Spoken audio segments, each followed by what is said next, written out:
Well, good morning. I hope you're all doing well today. What a fantastic day we're having so far, right? The weather's beautiful, music's incredible. So glad to have you with us. I'm Pastor Jim. I'm one of the pastors here. Speaking of a great weekend, many of you were with us this Friday night. This past Friday night, we had an incredible event here called Family Matters. It was something we did here in-house at church under the direction of Catherine Yeagle, our Children and Family Ministries Director. It was a fantastic event. There were a couple hundred of us that gathered here on campus Friday night. It began on the courtyard patio for dinner. After that, we all as family came in here, all of God's family, to worship together, parents and children, all different ages, running around, worshiping God together. Then after the time of worship, our children were excused to Kids City, and then the adults went over to the new Creation Center for some community building activity. And then afterwards, we ended up back on the patio where we have some new fire pits, and we roasted some marshmallows, made some s'mores, just had a great time of community. And so if you missed this one, we're going to be doing it again throughout the year. Family Matters. Look for it. Well, this Family Matters is what I want to speak about today. This week and next week, I have the opportunity to do a two-part message series. And so this week, we're going to be looking at the theme verse from Family Matters. The theme verse from Family Matters was Psalm 138, verse 8. Psalm 138, verse 8 says, "The Lord will fulfill his purpose for me." Say that with me. The Lord will fulfill his purpose for me. Come on, let's do it again with conviction this time. The Lord will fulfill his purpose for me. Awesome. So I thought it would be important today, since this was our theme verse, to take some time and ask the question, so what is God's purpose for me? Now, I understand what a huge, crazy, monumental task it is trying to address this question. You know, the reality is people have been struggling with this question since the very beginning of time. People have been struggling with purpose. Certainly, there are libraries filled with books on purpose. Certainly, Barnes & Nobles has their self-help section filled with books trying to help people address this topic. People have made an entire career surrounding this idea of discovering one's purpose. Guidance counselors, therapists, counselors, life coaches, even our neighbor Rick Warren has developed an entire ministry based on purpose driven. This idea of what is God's purpose for me is a huge task. And so if I can be so bold today in the next 15 to 20 minutes that I have to speak, I'm going to attempt to answer this question. And if you'll join with me, we're going to be looking at Matthew chapter 16, the first book in the New Testament. Matthew, Mark, Luke, John. Looking at Matthew chapter 16. Today we're going to begin at verse 13. Matthew chapter 16, starting at verse 13. When Jesus came to the region of Caesarea Philippi, he asked the disciples, "Who do people say that the Son of Man is?" Here we see Jesus. He's traveling with his disciples. They are now at the most northern part of Israel. They have reached a region by the name of Caesarea Philippi. Caesarea Philippi was actually a region that was named after two guys, neither of whom were Jewish. Caesarea was named after Caesar, the Roman king, and Philippi was actually named after the father of Alexander the Great, whose name happened to be Bob. Just kidding. His name was Philip. So Caesarea Philippi is actually named after these two guys. But it's also important to know that not only was it not named after Jewish people, but Caesarea Philippi was also considered to be one of the most unholy places in all of Israel. It was a place where they had a lot of cultic behavior, a lot of dark stuff going on in Caesarea Philippi. This is where actually the tribe of Judah had rebelled against God. It's where they denied their faith in him and they began to pursue other forms of worship. In a sense, you could say that Caesarea Philippi was really the land of the lost. And so it's here that Jesus takes his disciples. Now, he doesn't just take them anywhere. He takes them to a very specific location. He takes them to the base of Mount Hermon. Now, Mount Hermon is the largest mountain in all of Israel. You can see how high it is, over 7,000 feet, snow-capped. So he takes them to this base of the Mount Hermon, and there at the base of Mount Hermon, there is this massive cave. There is this massive cave there where inside of this cave, there happens to be a stream or a river. Now, this river is so deep that they had nothing in ancient times that could measure how deep it truly was. As a matter of fact, because it was so deep and they couldn't measure its depth, they actually believed that there was no bottom to this river and that it really was an entrance to hell. And so what they did is they believed that this cave really was the entrance to hell. And so these unholy pagan people that were part of these cults actually built a temple at the entrance to hell. They built this temple there where they would go to actually worship hell, of all things. They would go to this temple to worship hell. And so here Jesus is with his disciples, with his students. He's taken them all the way there. He's taken them there to have this conversation with them. And he is literally having a conversation with them at what is known to be the gates of hell. And what is it that he asks of them? In this conversation, he says to them, "Who do people say that the Son of Man is?" He asks his followers, "Who do people say that the Son of Man is?" And in response, we see here in verse 14, some say John the Baptist. Some say Elijah. And others say Jeremiah, or one of the prophets.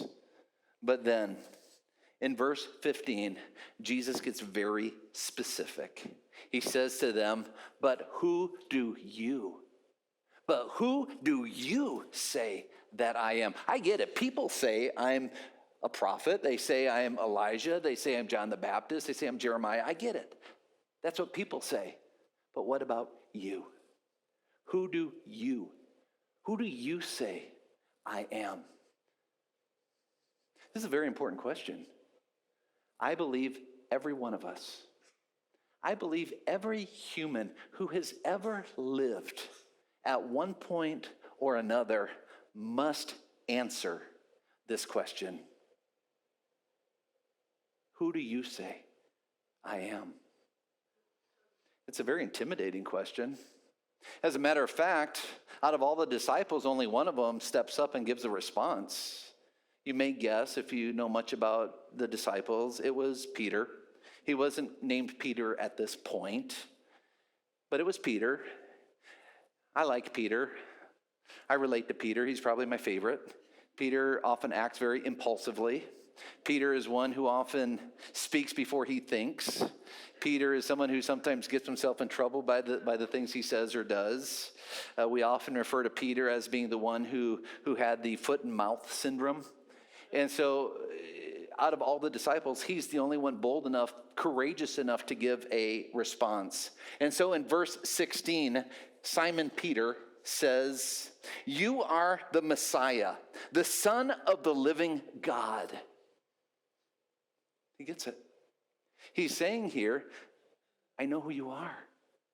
You are the Messiah. You are the one we've been waiting for. You are the one who has come to save us. That's who you are. And in response, in verse 17, Jesus says, "You are blessed, Simon, son of John, because my Father in heaven has revealed this to you. You did not learn this from any human being." Wow. What he's saying to him is, you didn't gain this knowledge, you didn't gain this wisdom by your own means or through your own discovery. You did not figure this out on your own, but rather God made this known to you. God has revealed this to you. God has shown you who I am. And then there's a twist in the plot. And this is exciting. In verse 18, there's this flip in the script. This is what he says in this sort of transitional statement. He says, now that you know who I am, now I say to you that you are Peter. Now the name Peter in the Greek is the word Petros. Petros literally is a word that means little rock, little stone. Or you could even translate it as pebble, a little pebble. And so what Jesus is saying, I'm going to call you Peter because you're a little rock. You're a tiny pebble. But yet, he goes on to say, and upon this rock, upon this Petros, upon this little rock, I will build my church. Now, it's really cool to understand that the word church in the original Greek is also a word that means giant rock. So what he's saying here is, upon you, Peter, upon this little rock, I'm going to build my church. I'm going to build the giant rock. Upon the little rock, I'm going to build the giant rock. And then he goes on, and this is just so exciting. He says, and all the powers of hell will not conquer it. Remember the context of where they're having this conversation. Let's rewind. Here they are at the base of Mount Hermon with a massive cave. There's a stream inside of it. The stream is so deep that they think it is the entrance to hell. They are sitting at a temple that they believe to literally be the gates of hell. Here they are in front of the gates of hell, and he says, Peter, upon you I will build my church, and the gates of hell will not prevail against it. Wow. This stuff comes alive when you start to consider the context. This is powerful stuff. He's saying to him, I'm going to build my church, and even though there is this fear of hell and the evil presence that is so prevalent within this culture, the gates of hell will not conquer the church that I will be building upon you. Peter says, you are the Messiah. You are the Son of the living God. And as a result, Jesus gives him his purpose. He says, upon you, I will build my church. Notice something here. What does Jesus say? Upon you, I will build my church. I will do it. Jesus is saying, I will build my church. So if Jesus is building the church, well then what is Peter's purpose?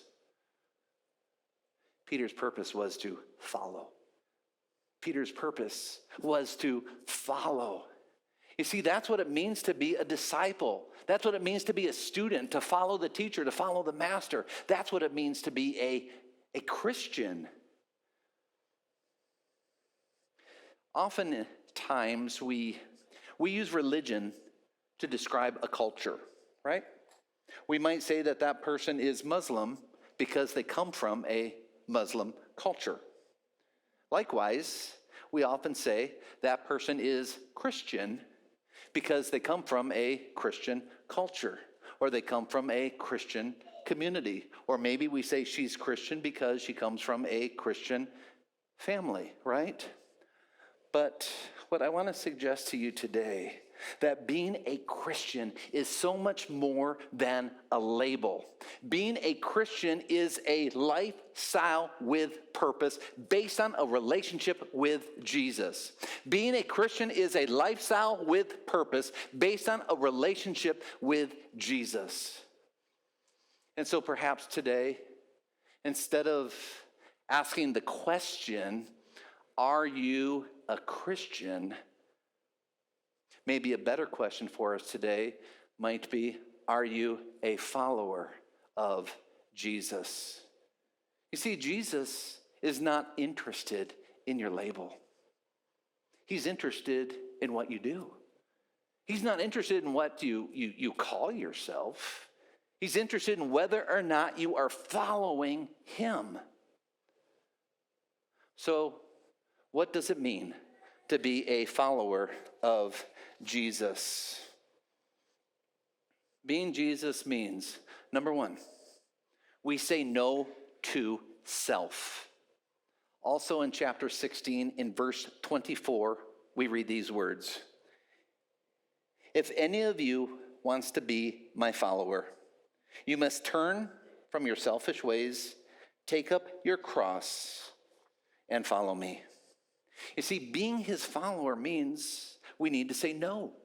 We need to say no to self. We need to say no to our selfish desires. Taking up your cross means sacrifice. Certainly when Jesus took up his cross, what did he do?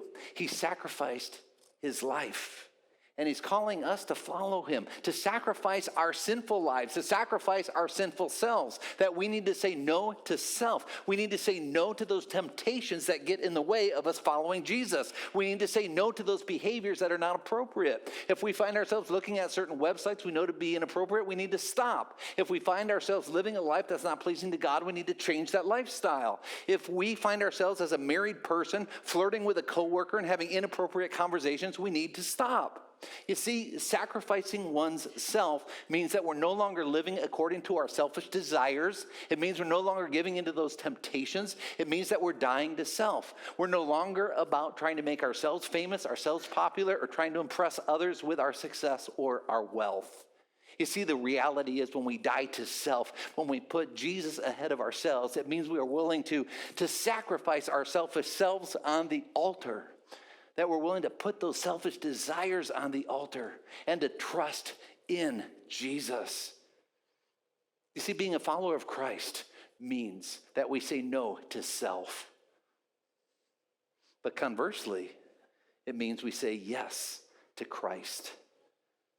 It means we say yes to Christ. In Matthew chapter 4, verse 19, we read these words, "Come follow me, and I will show you how to fish for people." Certainly the disciples knew how to catch fish. At least most of them did. And what Jesus is saying to them is, follow me, and I will teach you how to catch people. Follow me, and I will show you how to love others. Follow me, and I will show you how to not judge people, but care for them. Follow me, and I'll teach you how to catch people. Certainly in this crazy cultural climate in which we live, there's a lot of confusion. There are a lot of people who are hurting. There are a lot of people who are broken. We need to follow Jesus. We need to say yes. We need to say yes to Jesus and be willing to become fishers of men. To be willing to reach out to those hurting people, to those confused people, to this broken world in which we live. And share love. The unconditional love that we see in Jesus. We need to be about his business, sharing the good news with others. I can't tell you how many times I've had conversations with people about sharing their faith. And often I'm met with a response with a little resistance where people will say something like, you know, my faith in Jesus is personal. My relationship with Jesus is personal. Listen to me. We need to move beyond the personal to the purposeful. We need to move beyond the personal to the purposeful. There is a world around us that is hurting.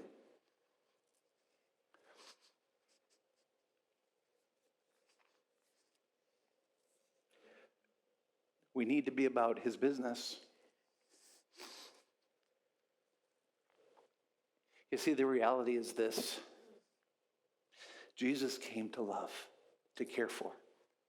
And he's calling us to do the same. And when we do, we discover true meaning in our lives. We discover true purpose. I'm reminded of a story. A story that took place in Nazi Germany at a concentration camp. And it was a story where there were a bunch of prisoners who were told they had to move as a job. They had to move these large rocks from one pile to another. This was very strenuous work. It was very hard labor. It was grueling. They would pick up these big rocks all day long and carry them to another location and drop them. Now, these people believed that the purpose in moving these rocks was to build a street or to build a structure. And interestingly, because they had purpose, they lived longer than those who had no job, than those who had no purpose. However, what happened was this. After all the rocks were relocated to one location, these same prisoners were then told they had to carry them all back to the place where they originally were located.